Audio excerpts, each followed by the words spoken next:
خاموشی بھی حضرت کی بھاری کئی خطبوں پر پتھر بھی پگھل جائیں تھی بات میں وہ تاثیر ایسے تھے ہمارے پیر ایسے تھے ہمارے پیر۔ مسجد نبوی کا صحن تھا اور ایک شخص کونے میں بیٹھ کے دعا مانگ رہا ہے، ذرا اس کے دعا کے لفظ سنیے۔ اللہم انی اسألک بانک انت اللہ، اے اللہ میں تجھ سے اس لیے مانگتا ہوں کہ تو میرا اللہ جو ہے۔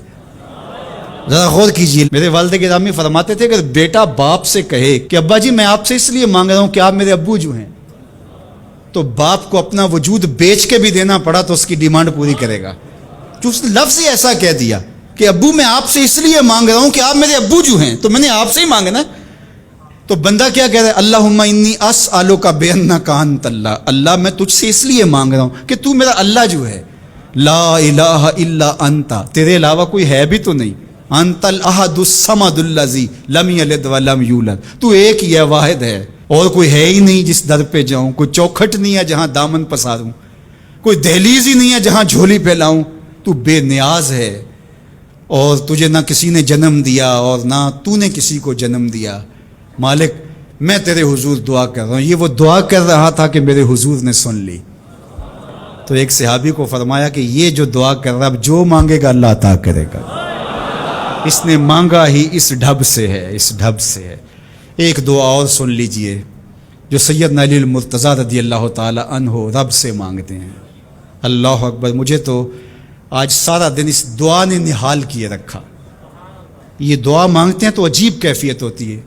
یا سریع الرضا اغفر لمن لا یملک الا الدعاء، اے جلدی راضی ہو جانے والے، چھیتی مان جانے والے، اغفر لمن لا یملک الا الدعاء، اسے معاف کر دے جس کے پاس دعا کے علاوہ سہارا ہی کوئی نہیں، جس کے پاس دعا کے علاوہ کچھ ہے ہی نہیں جو پیش کر سکے۔ التجا ہی کر سکتا ہے، ترلا ہی کر سکتا ہے، منت ہی کر سکتا ہے۔ منتوں اور ترلوں کے علاوہ جس کے پاس کچھ نہیں ہے، اے جلدی مان جانے والے اس کی مغفرت کر دے، اس کو بخش دے۔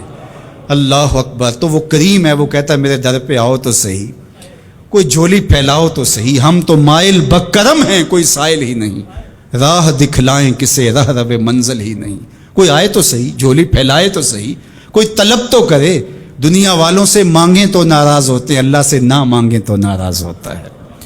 اللہ کہتا ہے مجھ سے نہ مانگو گے تو پھر کس در پہ جاؤ گے؟ قل ما یعبؤ بکم ربی لولا دعاؤکم، اگر تم نہیں مانگو گے تو پھر وہ بھی پرواہ نہیں کرے گا۔